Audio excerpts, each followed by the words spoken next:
Hi guys, welcome back to my channel. Today I'm going to give you guys a super detailed step-by-step of how you do a frontal install on a client. Honey, I'm going to give you all the tea. So if you want to see how you do that frontal sew-in and have it melted to the gods, then go ahead and stay tuned. This is about to be a good one, you guys. See you soon. So here I'm starting off with her hair braided back, cornrowed all the way to the back. Nothing special, but I do want to say that you're going to want to make her braids pretty small. That way the braids can lay flat and the frontal can lay flat on her head. Next, I'm taking the 91% alcohol and I'm going to clean her scalp and her ears thoroughly, okay? You don't want any residue. 99 is honestly the best one. If you have 91, that will work too. And as you can see, I'm using a blasting spray for her edges, just molding her edges back out the way so they don't get caught up. And I'm using the blow dryer on the cool setting and I'm just pressing the spray into her scalp. Next, I'm going to clean her hairline again, guys. You just really want to get her hairline squeaky, squeaky, squeaky clean, okay? Next, I'm going to get this nude cap. The nude cap, nothing special. It was too light for her skin. As you can see, I am adding the cream powder. It is by the Ruby Kisses. Everybody knows, not a cream powder, I'm sorry, just a cream foundation. Everybody knows that Ruby Kisses is like the best and the most affordable to use on the cap for a frontal. So after I do that, I'm just going to get a little brush. I'm just going to make sure that's all into her hair and on her hairline.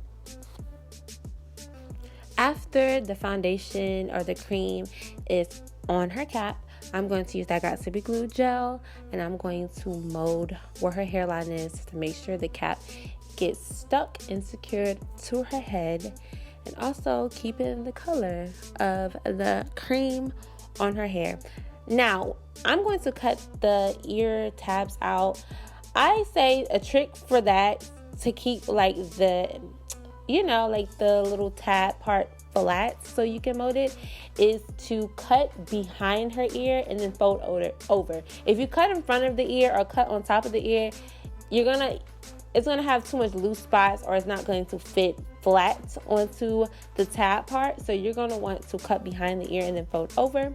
Then I'm going to take the blasting spray and I'm going to spray over the Got To Be Glue gel just to further secure the cap onto her head.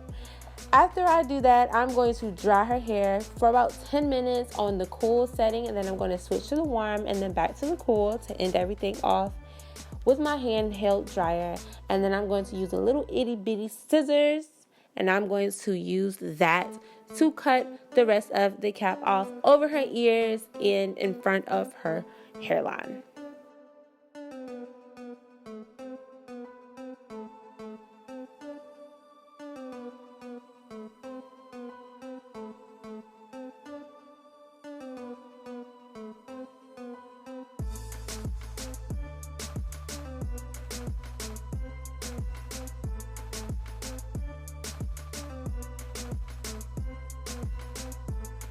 That it comes to the part where you're gonna sew down the cap. Now it's just a frontal sewing, so I'm just sewing down the cap across the ears. But if it was a full lace wig or a full wig or something like that, then I would have stitched that stitch in the back of her head and not across. So once you're finished stitching across, then you're gonna cut off the excess cap, and then you're going to proceed with further laying down the cap and then getting ready to lay the frontal. So right here, I am just showing you guys that this is how I help lay my frontal. This is very beginner friendly. You're going to measure a little bit above the ear on both sides to figure out how much of a band that you want. Now, you're not going to keep the band on there. Nope. You are going to use that and sew that onto the edges of the frontal, and then when it comes time to cut off the tabs, the ear tabs, then you're cutting off the band as well that is attached with it. So it's just a way to help lay the frontal down to help you further melt it into the scalp. So right here, after cleaning the forehead for the 100th time, I'm going to apply, see that white line? You're going to want to get rid of that white line and have it flush to her scalp. So once I got rid of the white line with the powder or the cream, I'm going to place the frontal back on. As you can see, the frontal that she gave me is not really like a brown frontal or anything like that. It's kind of like it looks like it's like a little gray tint to it, but we can fix that with the makeup. So don't worry about if your frontal's a little bit of an off color. Now, if it's too dark, it won't work. But if it's like an off color, like a light brown or light gray, it'll be okay. There's nothing too much to worry about when it comes to that. So I'm just fitting it to how I want to lay it. After that, I'm just going to pin her hair on both sides and get her to hold both sides down while I sew down the back of the frontal. Now, when it comes to sewing down the back of the frontal, I kept making the same mistake over and over again. So I'm gonna go ahead and tell you guys how to properly sew down the frontal. You're gonna sew down, I'm gonna show you guys the back view too, so don't worry. You're gonna sew down the back corner of the frontal really, really well. Now, as she's holding down the frontal, you're going to want to pull the frontal a little bit just to make sure that it is flat. If you just sew across and just assume that the frontal is gonna lay flat, you're gonna have it bunch where you want to part her hair is. You don't want to see that. You're gonna want it to be pulled a little bit tight. I'm gonna say pulled taut enough to where you know the frontal is gonna lay flat. Sometimes you may have to drag it back a little bit just to make sure it is laying flat. But make sure her hands are not moving. Make sure her hands are secured while you're pulling, because you don't want to just accidentally pull too far back. But yes, so I'm using the other hand to kind of guide me when it comes to making sure that I'm pulling it taut and tight enough so where that way it lays flush to her scalp. Now, after you sew down the back, then you're going to place the cream color onto the front of her head, and then you are going to start to lay the frontal. Now, of course, before you lay the frontal, you're going to go ahead and clean that forehead one more good time to make sure that the frontal will lay and then it will stick. Because it will lay, don't get me wrong, but the frontal won't even last that long. It will last less than a week if you do not clean her forehead.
So it's the reason why I said this is beginner friendly, because I'm going to use a brown pencil to outline her hairline to let me know when it comes to laying the glue, where exactly to lay the glue. You guys use this method. Some people use the white pencil. I use a brown pencil. Use this method to help you guys know where to lay the glue. It will help you guys so freaking much instead of you having to guess. So yeah, this helps decrease the error so much when it comes to laying the glue in the wrong place.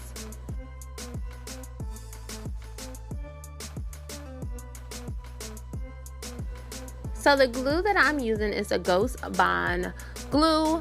I like to spread it first, and then spread it with the nozzle, and then spread it with the end of a razor comb. I know, so ghetto. I don't have a spatula, little wooden spatula spoon to smear it, so I'm just using this, but anything with the flat surface will work. So I just like to spread it evenly. It is very important to spread it pretty thinned out, because if you don't, it's going to be white clumps. It's not going to get dry even across, and it's just going to be gloopy and gluey, and it's gonna be a hot mess. So I do 3 to 4 layers. Honestly, most times I do 4 layers because I don't want it to lift prematurely than what it's supposed to. So I do 4 layers for the most part, but whatever works for you is absolutely cool. I never use 5 layers or anything like that. I think the most you can use is 5 layers, but I only use 3 to 4 layers, but most of the time I do use 4 layers. After that, I didn't include this in my tutorial, but I use the bold hold lace tape on where the ear tabs is going to be, just to help hold the ear tabs down for a long period of time. I will include that in the next tutorial if you guys want to. So I did use the blow dryer for a couple seconds just to dry the glue faster than what it's been drying, and then I'm going to now press the lace in. Now at first you're going to press the lace in just to get a blueprint of how you want to lay it. You see I'm using the lace and I'm using the edges of the hair to kind of mush the lace into formation, but you really have to work when it comes to melting it. This is just the first part. You use that to melt it, and then you started to really work it in with your fingers. I have nails. I don't try to touch it too much with my fingers, but I do use my nails to really mush it in there. As you can see, there is the brown dotted pencils to help me know where to lay everything down, and that's how I do the other side the same way. Then here is very important. If you skip this step when it comes to melting the glue, you're not going to melt it the way you think you're going to melt it, okay? This, with the heat and with the cool setting, is very, very important to melting the lace into the glue. You have to apply the heat like it's necessary. Like, you have to apply the heat for 2 to 3 minutes on both sides and use the back of the comb to press it into the skin. Next up, this is just cleaning up what you didn't get through with already. It's when you try to lay the glue and you forget some spots, or some spots don't touch the glue, which is perfectly normal. Don't trip if it happens to you. What I like to use is these duck clips, and that kind of presses out what needs to be pressed down and what doesn't need to be pressed down. Once you do the duck clips, it's just going to lift automatically the things that needs to lift. So I like to put some on the back of my hand and use like a rat tail comb, the end of it, something really, really small. Sometimes I even use like a little needle or something if it's like super, super, super tiny. But this works for the most part, and I just smear it in even layers and I press it into the skin. Now I do 2 to 3 layers on this part too. Don't just do one little layer and just try to mush it in, because that part will lift earlier. So you want to do 2 to 3 layers as well for this part. And then anything that's excess, you're going to want to cut the lace off and proceed with that. And after that, I tap, continue tapping into the skin, and then I'm going to just move areas where I want the baby hairs, and then I'm going to use the blow dryer once again to fully, completely melt her lace into her skin. And that's what it's gonna look like. You know, it's gonna look real melty, real natural, real blended, and real cute and real good. So yes. So here I'm going to use mousse just to lay her edges back and mold some baby hairs into formation. And then I'm going to use a scarf, a bandana, wrap it a few times and tie it tightly around the edge of the lace. And I'm going to make sure that is secured for at least 20 minutes while I sew her back her head in and style her hair. So I'm just using water and a little bit of conditioner with a little bit of mousse on the hair part, and I'm going to use some hot combs to just get the part going and just to lay her edges. Everything is dry. And for her edges and her baby hairs, I like to use a little bit of spritz, light holding spritz. The Fantasia spritz is very, very good. And use an edge brush just to swoop her baby hairs into her hair and everything. But guys, the curls is popping, her edges are popping, the hair is poppington as well. So I hope you guys enjoyed this tutorial. And I did top her hair off with a little bit of oil sheen, And we decided to cut her hair. She didn't like the length. We only used 2 bundles, but she didn't really like the length. And we knew we were going to cut it anyway, which is why I didn't want to put too much hair into her head. But I hope you guys enjoyed the tutorial, and I will talk to you guys in my next video. Love you guys so much, and be great, and be fabulous, and have a great week. Bye, guys. Mwah.